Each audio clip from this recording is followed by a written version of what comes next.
রাসেল ভাইপারের অত্যাচার আমরা মানছি না, মানবো না। মানবো না। এই জঙ্গলেতে আমরা বসবাস করি, খুব ভয়ঙ্কর অবস্থা আমরা আছি।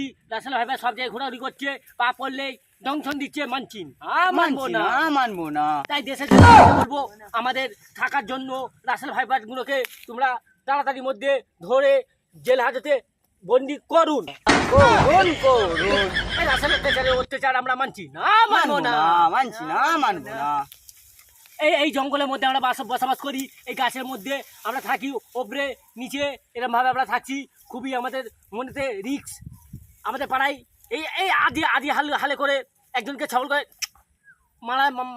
মেরে দিয়েছে, তার জন্য আমরা খুবই দুঃখিত। আর আমরা এই টাইমে এখানে এসছি, খুবই রিস্ক। এরা আসলে ভাইপারে অত্যাচার আমরা মানছি না, মানবো না।